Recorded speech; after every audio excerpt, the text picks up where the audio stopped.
Hello class, my name is Christopher Rockwell. This is my Project 3 review for MiU 1211. Going into this week, I really didn't expect many problems, but I did run into a few.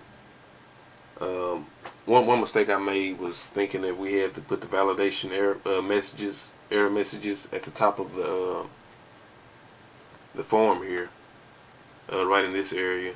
Which I actually got that to work, and it took me quite a bit of time to get it to work. But then I had a couple classmates contact the instructor, and she said we didn't need it. We can just simply put it below, like this here, and it just pops up right below the area, which I feel is better. So I reverted back, and I also added these red borders around it just to kind of reinforce, the field that the user messed up on.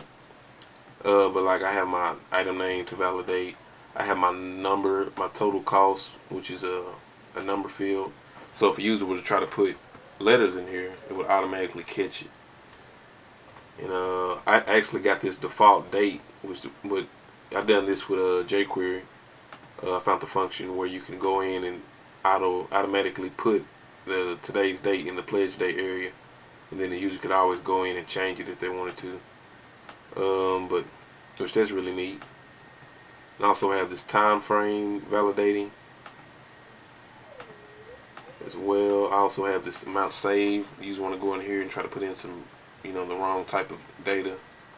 It'll automatically just pop up.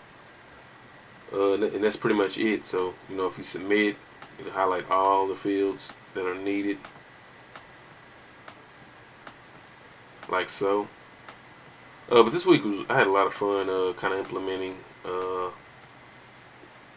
the display items. It was a lot more simple to implement and save to storage than it was in VFW. The function is probably about half as long to actually get this data to display here.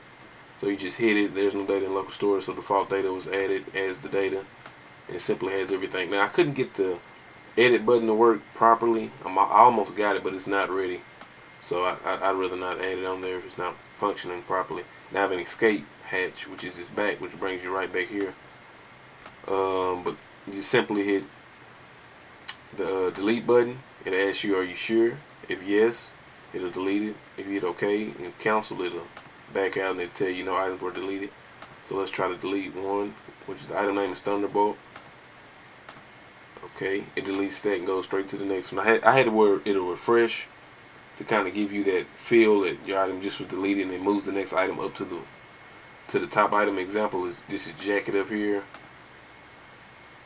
and the item below it is Halo 4. Delete this. Now you have Halo 4 up here. Going on to week 4 in Project 4. I'm really looking forward to adding branding and kind of touching up my design. I do think branding needs to be across all areas of the app. That way, if that person passes by and looks over your shoulder and they see what you're doing, they'll be able to know whose app it is, or at least the logo or something like that, to kind of give you more of a professional feel, and they'll be able to reference back to it and kind of notice the icon and be able to download it and know what they're getting into. So I think going into next week, I'm really excited about touching up my design. But for the most part this week, working with jQuery and the form elements is fairly simple. They lay pretty much everything out for you. The only thing I really had problems with, like I said earlier, was implementing like this function right here to add the default data, and playing around with the display items and the delete button. But other than that, the form elements or whatnot was very simple and very fluid. I mean, I didn't have many problems. I really enjoyed this week, and I'm looking forward to next week. I hope you guys got everything implemented and had as much fun as I did. Talk to y'all later.